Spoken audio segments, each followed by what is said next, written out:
Talking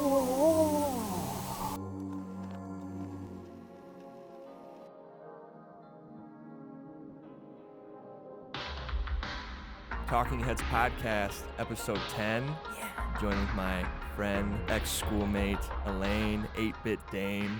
How you doing today? Thanks for coming on. It is amazing. I'm having a great day. Yeah, I'm glad to get you in here. I've been wanting to do this for a long time. You want to kind of explain what you're all about, like you kind of streaming, what kind of art you like to make, stuff like that. How would you describe yourself? Right now, fluid almost. Like that's when people ask you what your career is and what you do, especially when you're an artist, you try to find the entrepreneurial answer. Like I make money, but I make money from freelance mostly, helping clients. That's where a lot of my money comes from right now. But graphic design in general is, even from a corporate or from a consultation aspect, a very project sort of mindset. So it depends on who needs the help. How do you go about finding clients and gigs like that? Because I know that that's like the main part of the job for freelance anyways. It's like finding the work.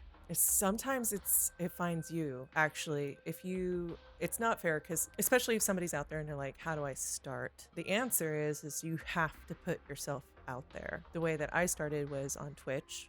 Is I decided that I had all these skills and I wanted to keep that school experience going. So I simply turned on the stream and brought up Adobe and started just working in Illustrator. Yeah. So what kind of client work did you usually get doing freelance, would you say? The market out there needs people who are going to help entrepreneurs brand. The growth is staggeringly in people who want to do streaming of any kind or a podcast just like this. So you have a lot of people out there who don't know how to brand. They don't understand a unified voice, which is what branding is, by the way. But how other people see you. Right. It's like, I don't want to just like look at you and be like, brand, and you're like, yeah, brand. But like, to somebody who's listening to this, like what is branding? And it is a unified message and voice to, well, market yourself or your product. You know, like the way that this translates online is with people who need emotes, who need sub badges, who need icons, who need banners, who need the basics of advertisement, so that they have one unified message, so that they're like, oh yeah, I could pull up like a dozen successful people who like Markiplier, really well branded person. Yeah, just pull up Twitch and then click on like any of the featured channels. Right. And you can see all the... Day 9, if anybody's ever like, oh, who's successful, go look at Day 9. What does Day 9 do? I'm not familiar with that. Day 9, he is in, he started out in the StarCraft community. Okay. And he is just a major speaker and voice to esports, but also a gamer, and also has a lot of gaming theory and has a lot of great content. And if you go look at his website, or if you go look at his Twitch, you'll see his brand. You'll see Day 9. You'll see how his color layout is and how thoughtful it is. Yeah. And so that's where the work is. So you can get onto websites like Fiverr and get your basics done, or you can work with somebody who's going to work with you and build you a brand, which is the way that I would go, personally speaking. You do a lot of Twitch streaming yourself. Yes. As 8bitdame. I do. So you said you started streaming to kind of put yourself out there to for get the your portfolio art out there? specifically. And I started video work years ago with just having fun with the hobby. So like on YouTube, I would record myself playing games and then put those up on YouTube. Yeah. But the viewing audience, I mean, Twitch is just a really great platform. Would you say you prefer Twitch over YouTube? Right now, I would say that YouTube is trying to catch up, and I haven't tried their live streaming services. But I do know that they, especially over the last year, they have subscriptions now, and they have the super chat stuff. Yeah, and I'm like, oh, who does this remind you of? Yeah, you know, definitely playing catch up. Right. But if they get there, then there's something to be said about it. And I think the two work in tandem. So like, you don't go to Twitch and be like, let me get to those videos on demand. You go to YouTube for videos. I feel like Twitch, because this is something I always debate too. I don't stream very much, but when I do, I'll stream like me drawing. And I'm always debating on whether I should stream on Twitch, because I feel like it's easier to find just random streams on Twitch. So you can just like go to the creative tab and then they're all there. And you can just scroll down to one that has 2 viewers. I don't really think there's anything like that on YouTube.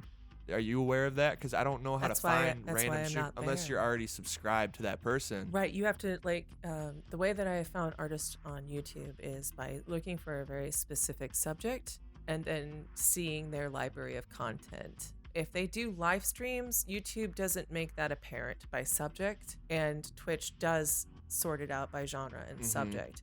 So if I just want to go watch an artist live, I'm on Twitch. Absolutely. If I want to look up a tutorial video, you can't go through Twitch and the videos on demands for that. You have to go to YouTube. So with these sort of online presences, you're still in both. You really should do both if you're thinking about doing what I do.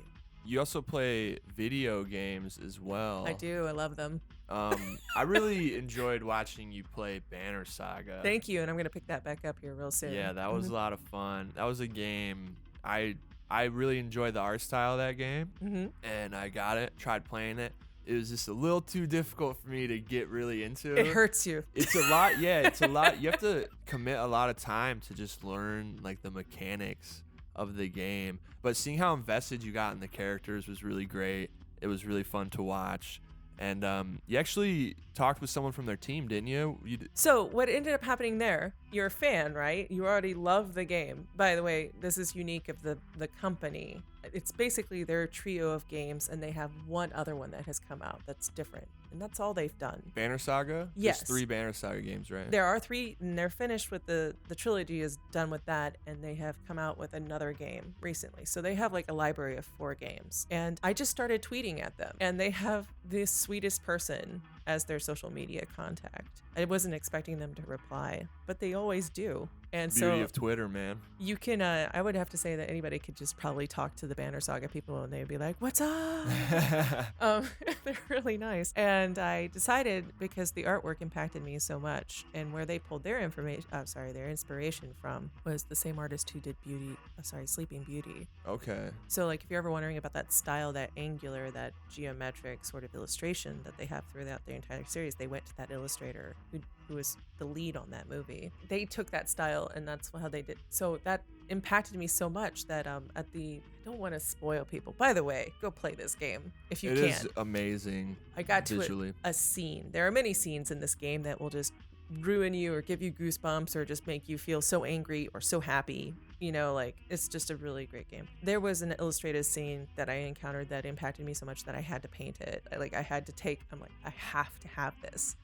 And so I told the person who runs the social media, I just tweeted at them, and then they hopped into my Twitch chat as I was painting it. That's awesome. And then they just chatted me up for a bit, and then they showed it to the people who did the artwork. And I was like, I'm not ready for my fan art to be shown to anyone on that development. Like, I'm not worthy. Don't do this. Well, I loved it, and they loved it, and it's just a really good feeling. I mean, that's the great part about Twitter and Twitch too. Again, it just connects these creators to the people who consume their content, and that's really awesome. Would you say like that video games and that kind of fantasy elements are kind of the biggest influence on your art, or what kind of influences would you say? It's definitely, at this point, modern social media plus what's brought into these games are definitely impacting me. But like, you can follow them back and look at like, oh,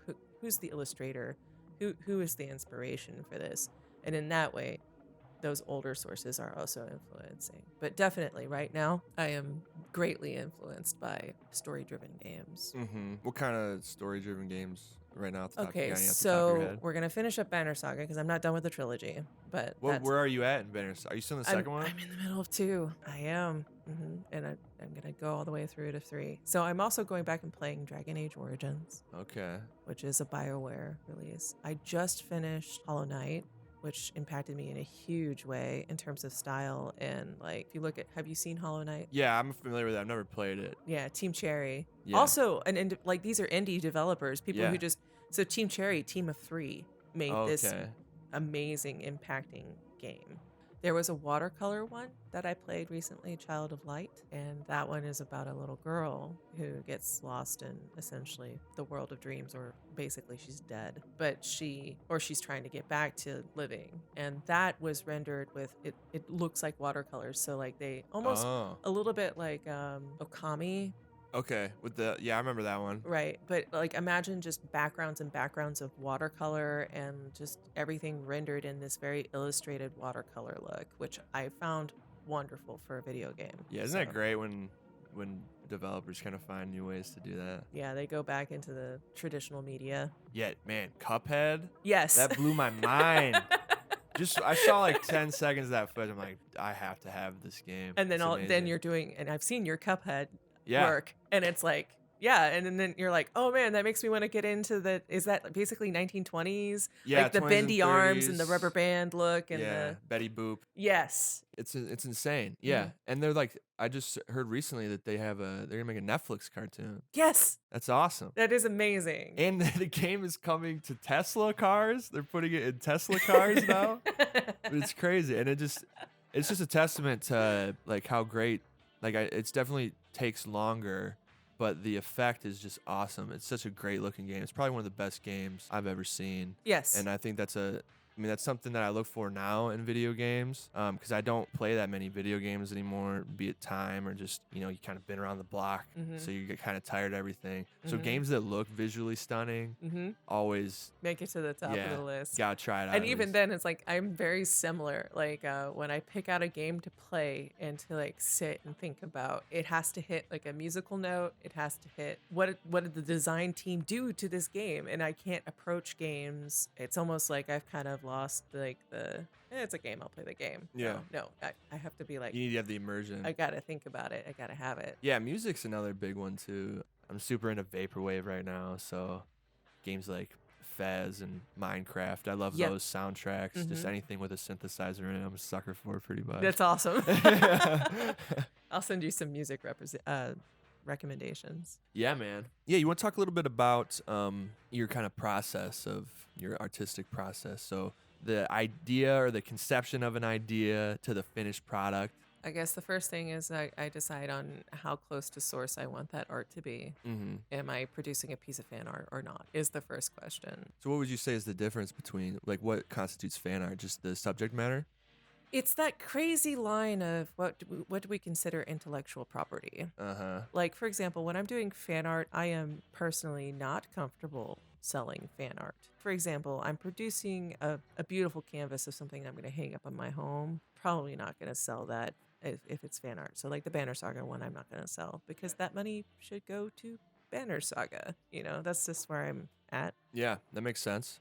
But if it is like, oh, I want to produce something that feels like Banner Saga, but isn't specifically their scene. So I'm outside of their intellectual property at that point. I would probably source what they did, and then I would source the previous artist whose name I can't remember right now. And I look at their portfolio. Like, you just take a moment and you soak in different resources. I get my sketchbook out and I just very lightly draw like geometric shapes, or I draw the feeling. Like, I take notes on the feeling of like, oh, is it a dark palette? Is it a yellow or whatever? Is it warm? Cool. And then I will put all of that to the side and I'll jam on some music and I'll just make something. I know that doesn't like just get it out. The doing part. And you have to get out of your own way. Or I say that like I get in my own way. It's like, so I'll stop and be like, I don't know what I'm doing. Like, that doesn't look right. Stop it. And then I erase it all. Go get a snack. Or you can just keep going and be like, it's wrong. It's fine. Yeah, man. That's so true, dude. So true. So you get it out onto paper. Is this the finalized version? You gotta. No. What happens next? So, especially digitally, let's say I've actually really. This is funny for me to say. Illustrator used to be the bane of my life. Now I go to it as my process now. Let's say I'm starting with hand. Like I'll get into my sketchbook and then I'll scan that in and then I'll image trace the lines and then I'll work digitally most of the time. That's saves on paper. Once I like my color palette digitally, if I need a traditional media piece, at that point I have my roadmap for that piece. And then I'll get my traditional medium out and I'm like, I'm going to make these colors on my medium. Okay. So I go sketchbook, digital, back to the real, if that's where interesting. I'm going. Yeah. I guess that is good. That's a good idea too, especially for setting up a color palette. Because I mean, you got infinite amount of colors digitally. Thumbnails for days. Which is why I prefer digital to traditional. You get like a billion different artboards out there. Dude, I mean, because we took painting class together, and that was like the hardest thing I ever had to do at school was painting, just mixing color palettes. You never mix enough, and you can never get that same kind of hue. Yeah, why did I do that? Yeah, why can't I just make a shit ton of it? You need to get like a whole cup of it each time because it's never enough. Never enough. But then digital, it's all in there. There's no mess. Nothing's permanent. You can undo everything. Save your swatch. Do you ever reach for Control Z when you're drawing traditionally because it's just out of habit? I didn't like that line. Yeah, draw the same line 1,000 times. I get frustrated with my eraser. Sometimes to get out of that habit, I will force myself to work in ink. Yeah, ink's fun too.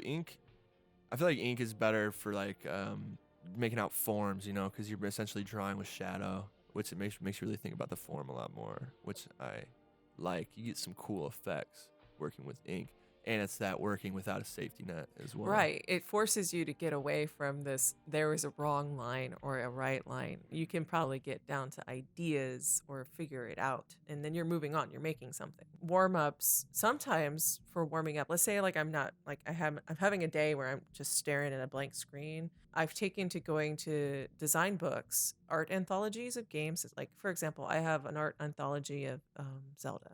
Nice. In it has all the like icons and like the sprites and they break it down. That's awesome. And so I can turn to my favorite issue of it. So Link to the Past is my personal favorite Zelda game.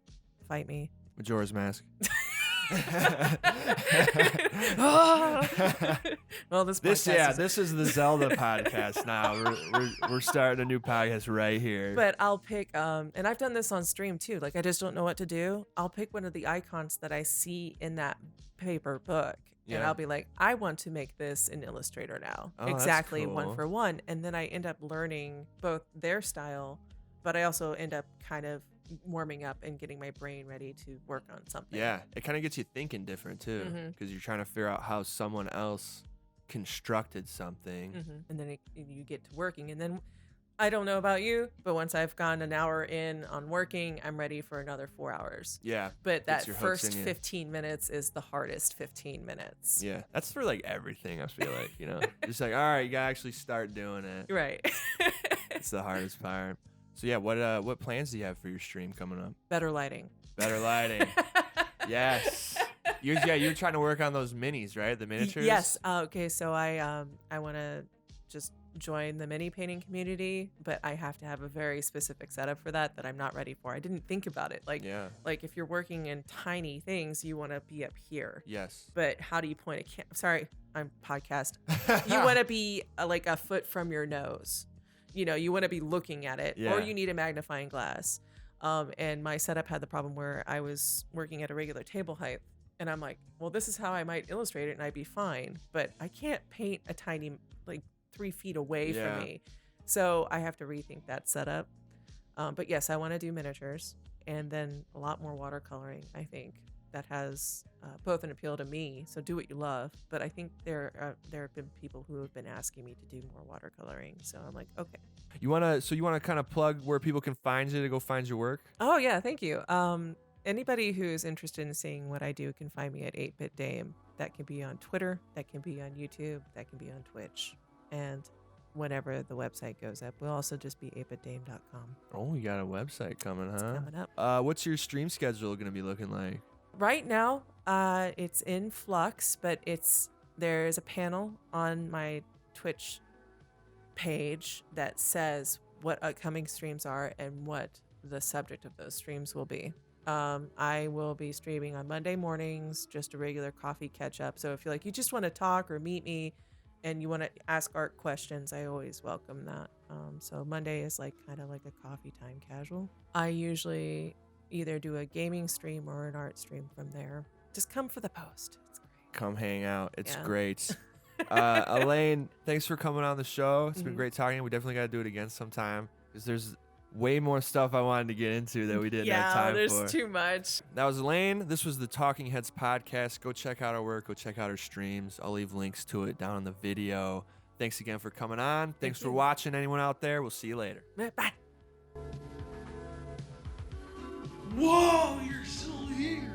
Click up here to subscribe and click here to watch some of our other videos. You dingus.